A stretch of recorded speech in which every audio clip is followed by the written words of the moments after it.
Alpha Queen Lyra of the Silver Moon Pack sat upon a throne carved from the heart of a petrified weirwood, its pale, moonlike grain cool against the leather of her ceremonial armor. The great hall of Silverwood Keep was silent save for the crackling of twin hearths and the distant howl of a winter wind pressing against the stained glass windows. For 10 years, she had ruled alone, her authority absolute, her word law. She had inherited a pack fractured by her father's untimely death and forged it into the most formidable power in the Northern Territories, a shimmering bastion of strength and order against the encroaching shadows. Yet, the victory felt hollow in the echoing silence of her chambers at night. Power was a cold companion, and the crown, a circlet of polished silver and moonstones, was heavier than any shield. Her beta, Marcus, a broad-shouldered wolf with silver-shot hair and eyes that had seen too many battles, approached the dais. He moved with a quiet reverence that never quite masked the deep, familial affection between them. He had been her father's right hand, and now he was hers, the one person whose counsel she trusted without reservation.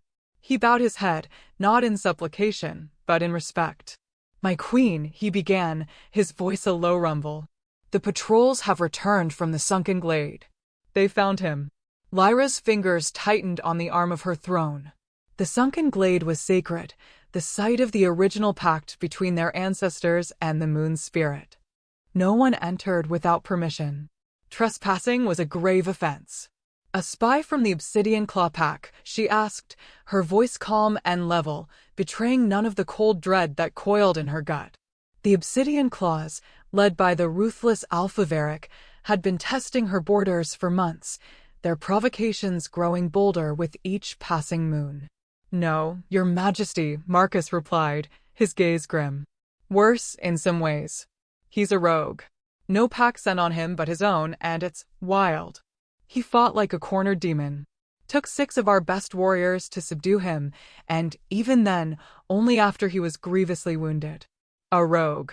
The word tasted like ash in her mouth. Rogues were packless for a reason. They were exiles, criminals, or madmen. They were unpredictable, dangerous, and a threat to the rigid social structure that kept their kind from descending into chaos. A powerful rogue snooping around their most sacred site was not a coincidence. It was a harbinger. "Where is he now?" Lyra asked, rising from her throne. The chainmail links of her armor whispered with the movement. "In the lower cells.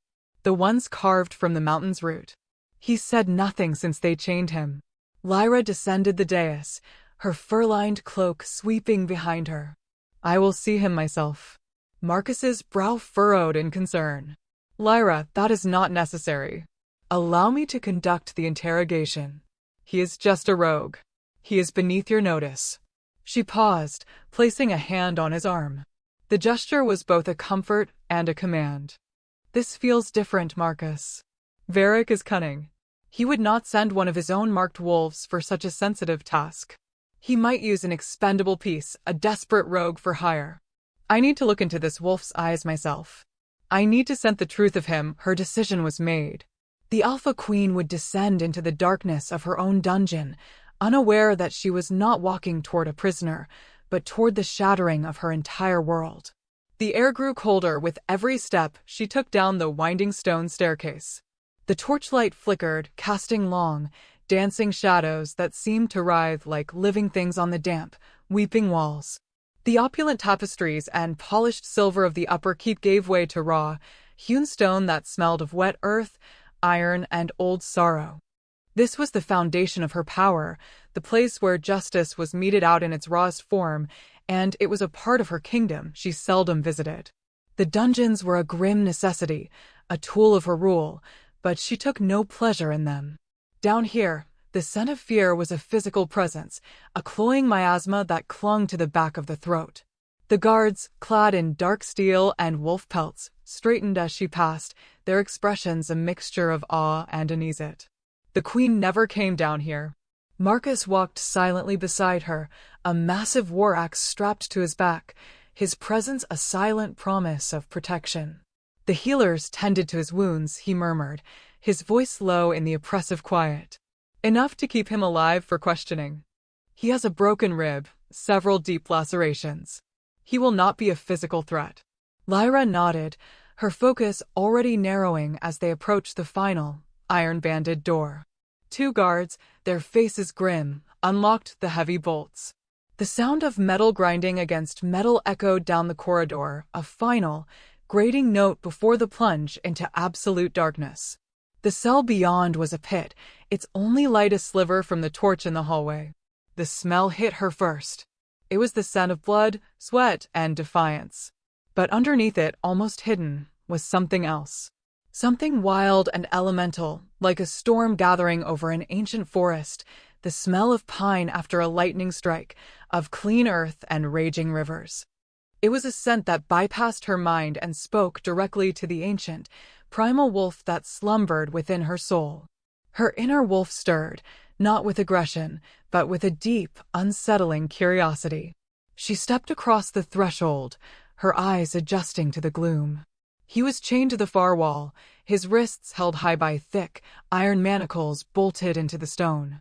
His head was bowed, a curtain of matted, dark hair obscuring his face. He was large, his frame powerfully built even in exhaustion and defeat. His clothes were little more than rags, and the pale skin of his torso was a canvas of old scars and fresh, brutal wounds that glistened darkly in the faint light.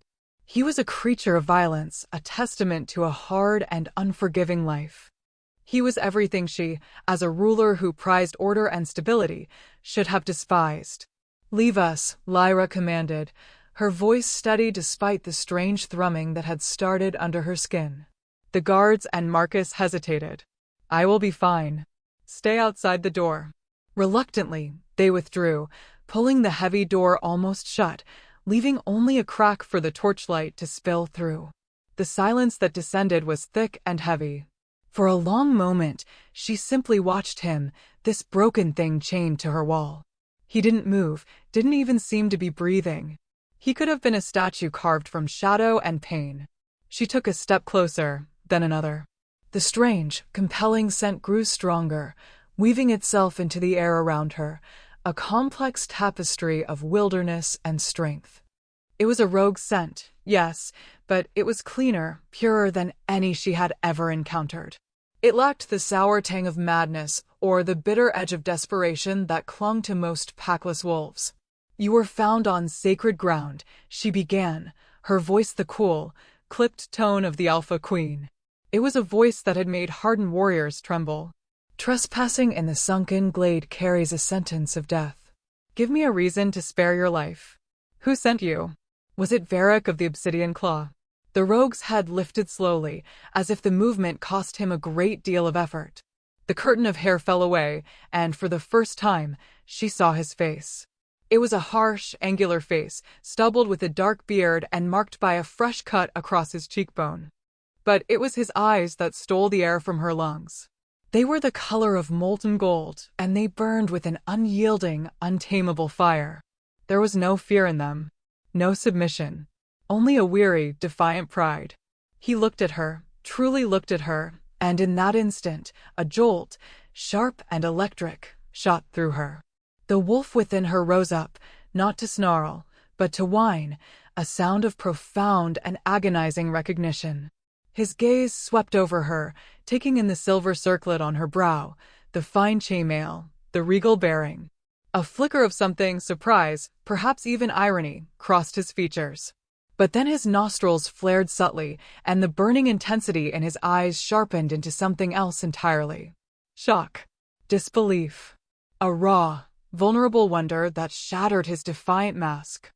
He was scenting her, just as she was scenting him. And in the stagnant, sorrowful air of that dungeon, a truth more powerful than any law, more fundamental than any throne, sparked between them. The scent she had identified as pine and storm and wild earth was resolving itself in her senses, coalescing into a single, undeniable, soul-shaking reality. It was the scent of her other half, the scent of her mate. The world tilted on its axis.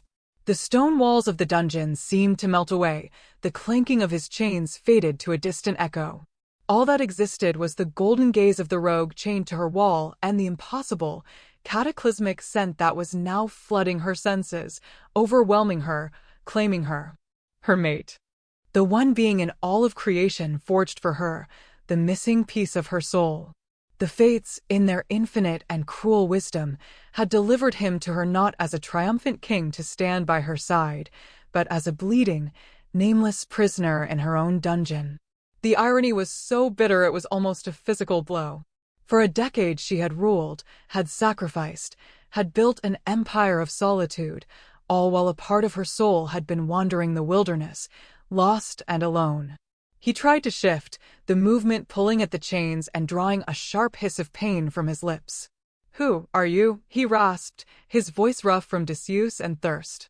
Lyra's own voice was gone, trapped in a throat tight with 1,000 conflicting emotions. Shock warred with a primal, possessive joy. Her duty as queen screamed in protest against the wolf's ecstatic howl of discovery. A mate was a source of strength, a partner to share the burdens of rule. But a rogue mate? It was a weakness. A vulnerability her enemies, especially Varric, would exploit without mercy. Her council would be outraged. Her people, who valued pack loyalty above all else, would see him as a contaminant, a stain on her reign. Accepting him could incite a rebellion. It could be the end of everything she had bled to build. She forced herself to take another step forward, her movements stiff, robotic. She was the Alpha Queen.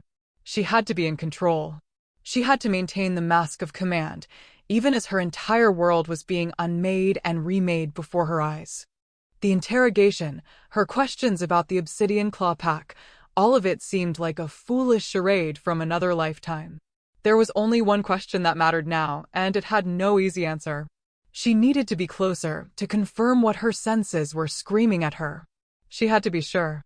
Ignoring every instinct for self-preservation, for political cunning, for the cold logic that had kept her alive and on her throne for 10 years, she closed the remaining distance between them.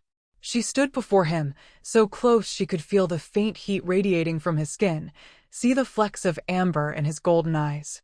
He watched her, his breath catching in his chest, his defiance forgotten, replaced by a tense, waiting stillness. He knew.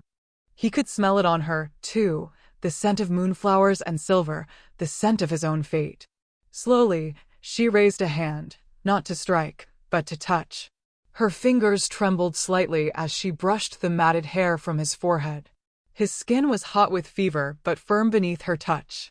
He flinched, but did not pull away. He closed his eyes, a low groan escaping his throat, a sound of pure, unadulterated agony and relief.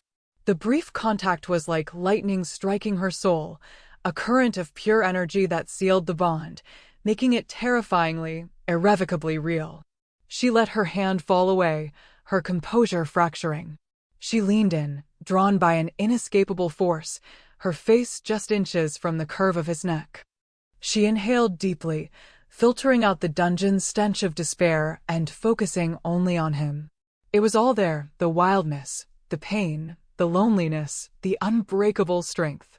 And woven through it all, the one scent in the universe that meant completion. That meant hers. The realization settled not as a thought, but as a physical weight in her chest. This was it. The end of her life as she knew it, and the beginning of something she couldn't possibly comprehend.